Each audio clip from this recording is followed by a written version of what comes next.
سلام بچه ها، خوبید؟ چطورید؟ من مگام و خوش اومدین به اولین ویدیو از چنل من. این اولین ویدیو از چنل منه.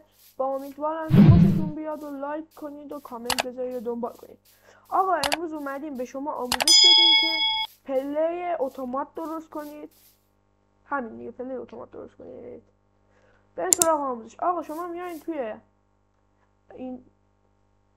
توی بخش وسایل، برداشتن وسایل. اول قدم که یه دونه استیک پیستون نیاز داریم، بعد استرینگ نیاز داریم و یه دونه هوک. این پروژه رو که برداشتیم میای این سمت چوب میخوایم و پله و از این لامپا. واسه یه واسه چک کنم من ببینم همینا بود. آره همین. آقا اسکیپ میکنیم، میایم اینجا رو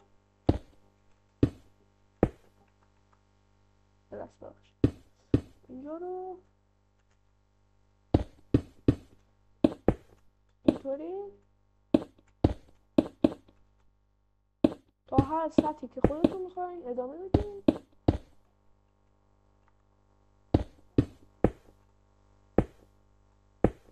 مثلا خب تا اینجا باشه، بعد اینجا هم یه سطح صاف بکشین.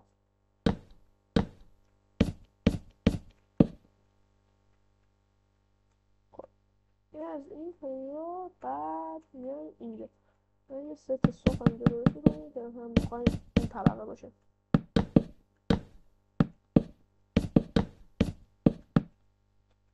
آره تا اینجا اوکی. خب بعد شما میایم باز این ور به سمت خودتون، باز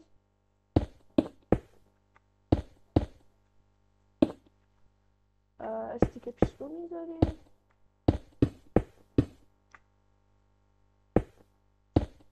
استیک پیستون گذاشتیم. استیک پیستون گذاشتیم. اینم کار سختیه. خب وقتی که استیک پیستون گذاشتی، شما میای اینجاها رو پله میکنی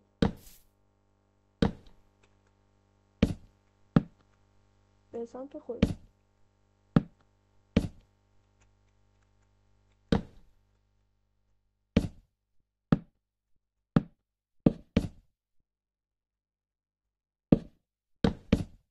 اینجا پله میذاریم.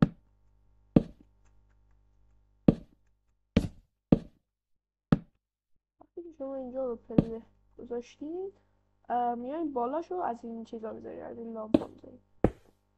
فقط بالاشو تا اینجا از این لامپا میذارید.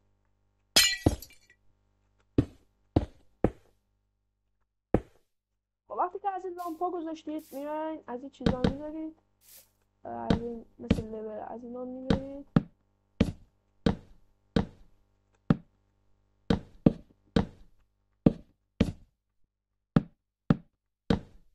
وقتی که از اینا گذاشتید، استرینگتون رو برمیدارید، میزنید روی اینا. فقط داشته باشید بعد از این ور بزنید به سمت این. وصل شد. اینا وصل شد. اینا وصل شد. اینا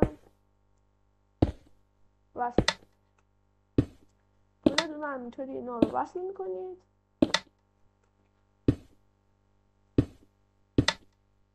اینا رو که وصل کردید، کارمون اومده است دیگه. دستمون رو خالی بکنیم اینجا.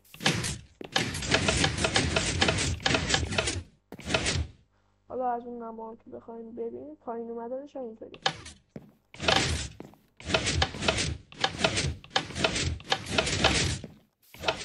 حالا بالا رفتنش هم اینطوری.